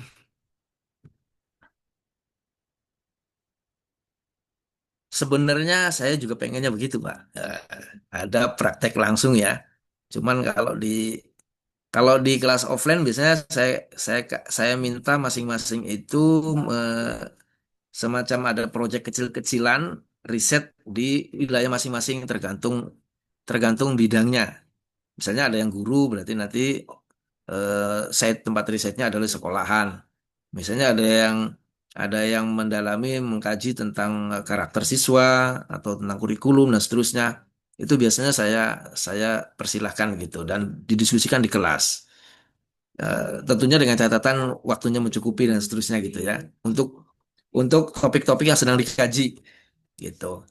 Nah, saya kasih waktu khusus, maksudnya saya kasih tugas khusus. Silakan teman-teman untuk mendalami apa namanya objek kajian di wilayah masing-masing gitu. Nah, kalau yang PJJ ini karena satu juga pola komunikasinya tidak seefektif offline gitu ya. Yang kedua juga mahasiswanya biasanya banyak, berbeda dengan yang offline yang lebih sedikit. Mungkin nanti akan disampaikan pas lagi materi kuliah saja, Pak. Boleh silakan misalnya, Pak, saya sedang riset kecil-kecilan tentang ini, Pak. Nah, terus disampaikan, itu akan dijadikan contoh untuk satu pembahasan topik tertentu yang sedang kita kaji. Misalnya, kita sedang mengkaji tentang bagaimana teknik wawancara, gitu ya. Strategi wawancara itu seperti apa sih yang efektif, gitu ya. Nah, Bapak dan Ibu sekalian bisa menceritakan apa yang coba sedang atau pernah dilakukan terkait strategi wawancara itu untuk riset yang sedang dilakukan, gitu. Atau pengalaman orang lain yang diceritakan ke Anda. Boleh-boleh saja. Mungkin agak seperti itu, Pak, melihat situasi dan kondisi ya, kalau PJJ ya. Yang penting sih berbagi ceritanya itu. Siap, siap, siap Pak. Makasih Pak intinya informasinya. Ya. By the way, ada yang sudah sarjana kah? Kalau semester yang lalu saya juga cukup, cukup kaget ya. Ada yang sebenarnya udah sarjana tapi kuliah lagi gitu. Termasuk yang kelas offline kemarin itu ada mahasiswa saya di UIN. Dia angkatan pertama jurusan PMI, udah lulus. Nah sekarang masuk lagi dan dosennya adalah teman seangkatannya. Salah satu dosen kuantitatif Ibu Latifah kalau nggak salah, tahu ya? Ada namanya Ibu Siti Latifah, eh, dosen metode kuantitatif. Nah itu temennya dia. Ya dua-duanya ya apa namanya mahasiswa saya, Ibu Latifah mahasiswa saya, terus ada lagi yang mahasiswa offline itu ya teman seangkatannya Latifah gitu. Loh, kamu kuliah lagi? Ya Pak, pengen kuliah lagi gitu. Wais, mantap. ISIF ini memang karismanya ya. Nah, by the way, ada yang sudah sarjana? Ada Pak yang dari Palembang itu Pak. Oh, Ada, Cuman Pak. nggak Tapi nggak masuk kelas kita tuh Mas Manap. Kemarin Pak Husni tuh saya tanya ya. Katanya oh, nanti Pak nunggu karena saya kelas konversi. Jadi oh. iya Pak, jadi begitu. Jadi ada seberapa kita tuh dapat 50 absen tuh 52 53 Pak. Cuma belum semuanya masuk Pak. Ya ada kadang Ah, mahasiswa yang iya, iya. konversi atau apa segala macam nunggu konfirmasi dari Hmm. admin katanya. Oke, sip, sip, sip. Di kakak kelas Anda yang semester 4 sekarang ini ada yang dokter, ada yang jurnalis ya. Dia dulu jurusannya komunikasi terus bekerja jadi wartawan. Nah, sekarang masuk lagi kuliah di ISIP karena pengen belajar agama katanya. Memang keren ini SIP ini ya. Sarjana-sarjana kok banyak yang kuliah lagi dia. Mantap lah ya. Jadi cukup dinamis diskusinya karena banyak yang sudah sarjana, artinya memang sudah pengalaman riset ya. Dulu saya mengampu di metode PAR ya, participatory action research di kakak kelas Anda, saya PAR, makanya jadi apa perdebatannya jadi seru karena sudah ada yang pernah pengalaman riset di skripsi dulu kan. Nah, nggak apa-apa kalau nanti ada yang sudah sarjana atau pernah riset mengerjakan proyek tertentu gitu ya. Dulu mengerjakan proyek apa, riset, diceritakan saja. Karena pengalaman riset itu bisa sangat terbuka. Saya juga nanti akan banyak menceritakan pengalaman-pengalaman saya belang-lang buana dalam melakukan riset-riset. Begitu Bapak Ibu sekalian, ada lagi? Oh iya Pak, Em, maaf Pak, saya itu kan pernah kemarin itu buat makalah. Saya ini sebetulnya kuliah ini Pak, dua tempat Pak. Oh gitu. Di mana Iya satunya Pak, Pak? satu lagi di UMC Pak. Oh, oh MC sini Cirebon. Iya Pak, betul Pak. Oh, Itu wah ini kemarin bagus. saya itu Ah, pas tugas buat makalah bahas tentang ilmu wakaf. Kebetulan itu kan di LPMK memang baru ya pengembangannya ilmu wakaf. Jadi ah, agak berbeda dengan ilmu rasem Pak. Jadi ah, ilmu wakaf ini ada perubahan dari wakafnya sistem wakaf Asa Jawandi ke Hasan Al Mukhalati. Nah itu kan ditampilin datanya dari dokter siapa saya lupa itu. Jadi ada beberapa perubahan yang nggak nggak tepat gitu. Nah itu beliau menemukan di satu tempat aja, di satu tanda wakaf aja. Nah saya juga meneliti lagi, ternyata ada juga satu lagi, tapi mungkin ini beliau terlewatkan atau mungkin beliau ada alasan lain kenapa nggak dimasukkan gitu. Nah itu kan kita sudah ada datanya Pak. Kalau itu diolah lagi gitu, berarti masih bisa Pak gitu dimasukkan lagi gitu. bisa. Jadi Itu termasuk teori. yang studi dokumen atau studi teoritis, Mas. Nah, nanti kita akan bahas ya. Jadi kualitatif itu ada yang lapang, ada yang pustaka. Kalau yang pustaka itu berarti dia kajian-kajian kayak penelitian sejarah, itu kan penelitian dokumen ya. Kayak riset sejarah kemarin saya S3 itu ya murni penelitian penelitian dokumen, termasuk model-model penelitian IAT gitu ya, tafsir, kemudian hadis, kemudian apa namanya eh, teman-teman komunikasi, analisis wacana gitu ya, riset wacana dan seterusnya. Nah itu termasuk kualitatif yang apa namanya studi dokumen atau kepustakaan. Dia termasuk kualitatif, yang dikaji adalah teks gitu ya, tulisan yang dimana tulisan ini dia diproduksi oleh manusia, oleh orang. Dia tidak lepas dari pemikiran orang yang membuatnya. Nah, maka dalam kajian kualitatif yang berupa teks ini yang perlu dikritisi adalah atau yang perlu didalami adalah sebenarnya bagaimana pemikiran orang itu tentang wacana tertentu atau tentang pemikiran tertentu. Nah, itu juga nanti akan dikaji dalam penelitian kualitatif, termasuk jenis eh, studi pustaka. Begitu, Mas. Baik Pak, terima kasih Pak. Ya, Masih penasaran. Halo, Pak. oke. Ya, nanti kita bisa diskusikan ya. Lebih lanjut. Ada lagi? Cukup? Itu mungkin ada buku rujukan Pak yang bisa dibaca. Oh, Kira-kira di RPS ada, Pak. ada ya? Di RPS. Di RPS saya di bagian akhir, sorry, di tengah itu ada. Itu hanya sebagian saja. Kalau buku-buku tentang metode kualitatif banyak banget. Yang berbahasa Indonesia sudah banyak, PDF-nya bisa diklik langsung di Google, Anda cari misalnya metode penelitian kualitatif buku ya, PDF klik udah banyak sekali. Udah banyak sekali. Cuman kalau yang paling umum Creswell ya, Creswell itu eh, yang berbahasa Inggris itu yang paling umum dipakai itu Creswell. Nah, ini betul sekali.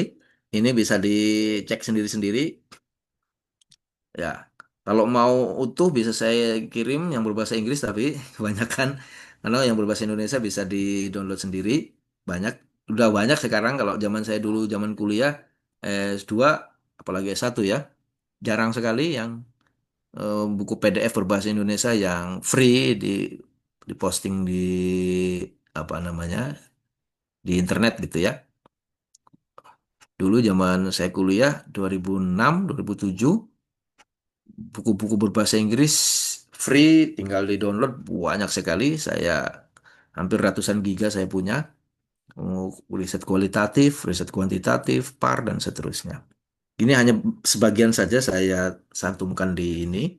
Bisa salah satunya Bapak rujuk, terus nanti dicari di internet, di Google, bisa di-download PDF-nya. Tentu saja kalau membeli yang print out bisa lebih baik ya, karena membacanya lebih enak, banyak. Kalau ke toko buku Gramedia, di apa namanya toko-toko buku ini, Gunung Agung, Gramedia gitu ya, tinggal masuk, langsung nanya ke orangnya, buku metode penelitian kualitatif itu posisi bawah banyak sekali. Buku yang paling banyak metode penelitian itu. Gitu. Ada lagi? Cukup? Hampir jam 11. Oke. Kalau cukup, eh, tolong untuk PJ atau Kosma membagi 12 kelompok ya. Nanti mulai mulai presentasi kelompok satu yang paradigma itu minggu depannya lagi ya. Minggu depan eh, kita lanjutin nih. Kalau ada yang masih penasaran dengan cerita-cerita ini, minggu depan akan masih pengantar dari saya. Saya akan cerita banyak tentang pengalaman riset saya dan bagaimana kemudian riset-riset ini di diperlakukan atau diposisikan ya. Saya menggunakan riset-riset itu untuk apa dan seterusnya, dari mulai yang biasa-biasa saja sampai yang paling ekstrim. Saya pernah membimbing riset ya, bukan hanya saya yang riset tapi membimbing riset. Salah satunya Ibu Latifah yang saya bimbing itu bikin risetnya untuk menolak satu rencana perusahaan besar dari Amerika yang ingin mengeksplorasi gunung di Cermai, di Kuningan ya. Waktu itu tahun 2014 ada rencana mau beroperasinya satu perusahaan besar dari Amerika untuk mengeksplorasi geotermal atau panas bumi di Kuningan. Nah, saya melakukan riset bersama mahasiswa bagaimana menggali potensi yang ada di desa itu yang akan hilang kalau proyek dilangsungkan. Dan penelitiannya benar-benar penelitian yang untuk aksi ya. Waktu itu datanya benar-benar digunakan oleh DPRD untuk menolak rencana itu. Waktu itu kami presentasikan di depan anggota Dewan DPRD Kuningan, disampaikan hasil penelitiannya dengan angka-angka yang cukup mencengangkan. Ada potensi ekonomi yang luar biasa yang akan hilang dari Gunung Cermai kalau perusahaan ini akan beroperasi, dan data riset kami dipakai oleh DPRD untuk melawan bupati untuk menggagalkan rencana eksplorasi Gunung Cermai. Itu contoh salah satu penelitian yang digunakan untuk aksi ya. Dan data penelitian itu bisa digunakan macam-macam. Bisa untuk menyelesaikan skripsi Anda, bisa jadi sarjana gitu ya, dan seterusnya. Minggu depan saya akan sampaikan banyak hal tentang itu sebagai pengantar untuk metode penelitian kualitatif ya, sambil Anda menyiapkan kelompok satu dan menyiapkan minggu depannya lagi mulai presentasi kelompok. Oh ya, saya tidak menugaskan Anda membuat makalah ya, cukup PPT saja. Cuman dengan PPT yang bagus ya, hasil kajian PPT-nya jangan cuma dikopas dimasukin ke slide gitu ya, tapi diskusi kelompok dulu, membahas poin-poin penting yang akan dimasukkan ke PPT, sehingga Anda ketika menjelaskan hasil belajar, jadi kuliah itu intinya kan belajar mandiri ya, Anda dituntut untuk bisa mandiri dan belajar secara berkelompok. Topik-topik yang saya kasihkan itu silakan Anda pelajari mandiri dulu, lalu presentasikan di kelas, baru nanti kemudian saya kasih arah lengkap, apa namanya, melengkapi bagaimana apa yang sudah Anda pelajari itu seperti apa. Jadi tolong jangan cuman dikumpulkan dari internet, dimasukkan ke PPT dan cuman dibacakan. Anda sendiri yang rugi kalau model kuliah seperti itu ya. Tapi Anda belajar mandiri, lalu nanti dengan kelompok mempelajari topik yang saya kasih itu. Anda misalnya dapatnya metode wawancara misalnya, teknik wawancara. Nah, Anda belajar yang benar-benar bagaimana sih sebenarnya wawancara ini dilakukan dalam riset kualitatif, ya. Lalu kemudian dirembukan atau didiskusikan bersama kelompok, lalu kemudian hasil dari diskusi ini dituangkan ke dalam PPT. Ini yang nanti akan dijelaskan di kelas. Dijelaskan, jangan dibacakan. Gitu ya. Disampaikan kepada teman-teman yang lain. Ini loh teman-teman yang kami pahami dari topik ini. Dak, dak, dak, dak, dak, dak.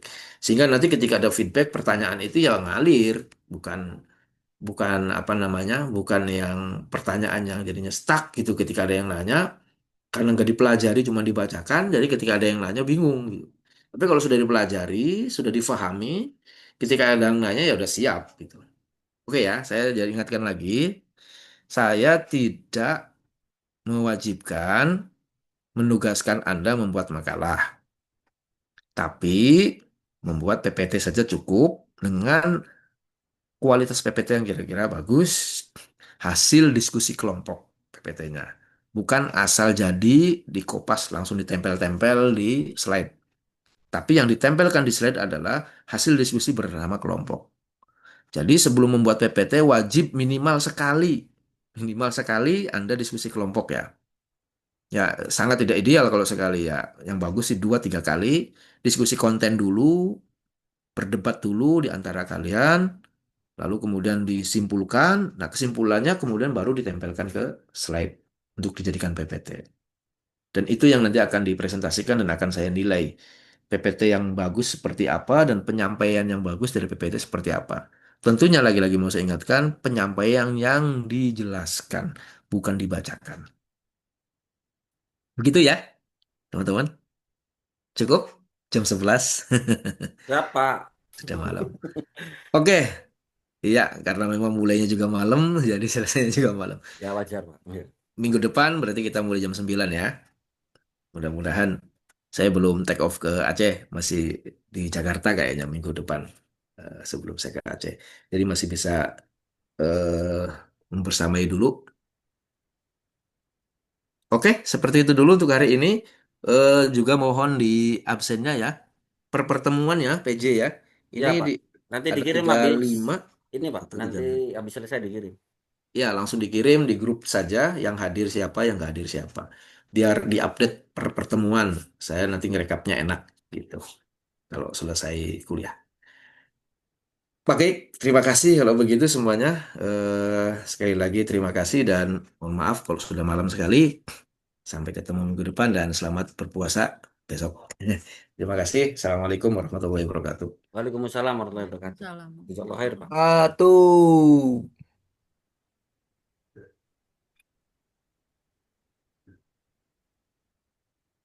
Saya live ya. Iya, Pak. Monggo, Pak. Monggo, Pak. Ya.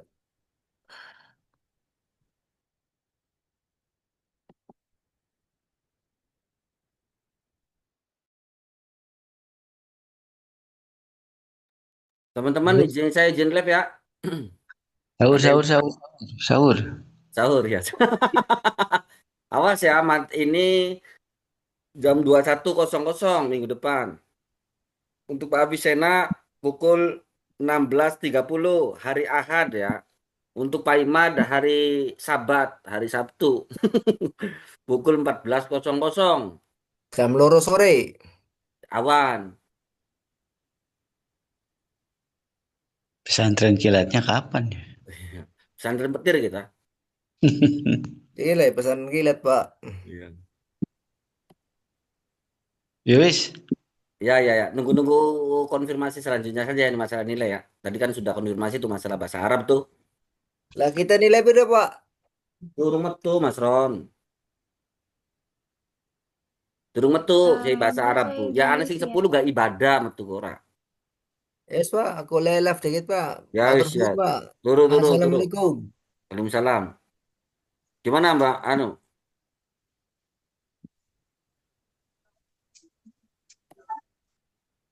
Pak Endi, Dalam. sebenarnya semester siji ku pirang SKS sih. Sebenarnya SKS pira aja asli aku 20 SKS. Cuma ari rong mata kuliah aku beli mancing SKS. Bisa di anu kabeh marga ning SKS awal kayak. Untuk mata kuliah ibadah Dan mata kuliah satu lagi itu tahsin itu tidak masuk SKS sebenarnya. Yang masuk Iya, SKS itu ya kan bahasa Arab. Cuma tadi saya lihat yang ada 10 ya kan dihitung 20 SKS itu masuk ibadah satu. Bener nggak Pak Dadan?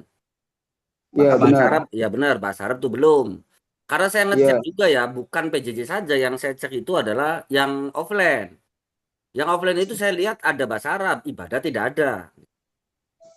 Tadi kita juga sudah konfirmasi sama Ibu Latifah. Ya, nah Ibu Latifah bilang iya belum semua dinilai, sedang masih proses penilaian ibadah nih ya. iya. Ya ibadah tuh. Mas Adina Rufadila udah berapa? Udah 9 kan? Udah Hah? enggak 10, Oh, 20 10. SKS. Baru ibadah kan? Iya, sama Ya, ibadah. benar. Ya mulanya engko sing sejane ibadah sing durung oli nilai engko ya. Lagi di anu Ah, wis di chat Pak Ibu Latifah wis di chat. Mau doser wis tak chat terus tak takoni ora. Wis.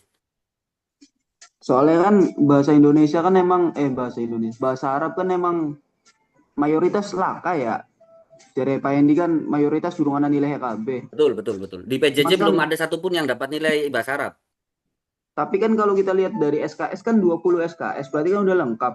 Berarti kan tadi yang kata Pak Hendi itu kan bisa jadi yang bahasa Arab itu dialihkan ke Ke praktek ibadah. ibadah Ya itu tadi kan saya bilang begitu karena kan. memang ya dosennya juga kan di awal kayak gitu kemungkinan. Makanya saya tanya, emang SKS-nya berapa sih semester 1? 20 kan ya? 20. Berarti kalau udah 20 udah lengkap dong. Ya sudah lengkap. Tapi ibadah aku beli mancing kuno sebenarnya mah. Ya mulai kok Oh mau ya kah wis. Pak dosen ditakoni saya sudah menilai, saya sudah serahkan sama admin bahasa Arab ya. Ya mulai kok Ya. ditakoni adminnya. Terus mana yang ditakoni Ibu Latifah gak ngomong iya durung kabeh ibadahku dinilai maksudnya. Belum semua nih ibadah dinilai nih. Tadi sudah ditanya masih proses. Bahasa Arab itu ada dua berarti semester 1 dan 2 itu. Iya, makanya kan semester 2 itu kan kedua kan pada dan Bahasa Arab. Iya, iya lanjutan. bahasa Arab Bahasa Arab. lanjutan kan itu maksudnya. Jadi udah bisa mahir bahasa Arab kalau semester 2 tuh ya. Karena semester 1-nya nilainya A semua. Udah kalau bahasa Arab itu ya kan yang penting kita Ramadan makan kurma. Nah, kalau bahasa Inggris persiapan nggak usah belajar, makan roti biar masih. Ya nanti sudah sedang kita usahakan semua nilainya keluar maksudnya. Tadi juga kita kan tanya sama admin sebenarnya ini tuh berakhir kapan sih, ya kan? Kalau upload itu kan jelas ya tanggal 1 tanggal 7 itu harus sudah diisi semua kan. Ternyata sampai tanggal sekarang ya kan belum semua komplit maksudnya. Oke, Ya dua. tunggu saja teman-teman ya informasi selanjutnya. Yo yo, terima Ya, kasih. siap, siap, siap. Jazakallah khair semuanya. Terima kasih sehat-sehat selalu. Jangan kesiangan sahurnya, nanti nggak kuat puasanya.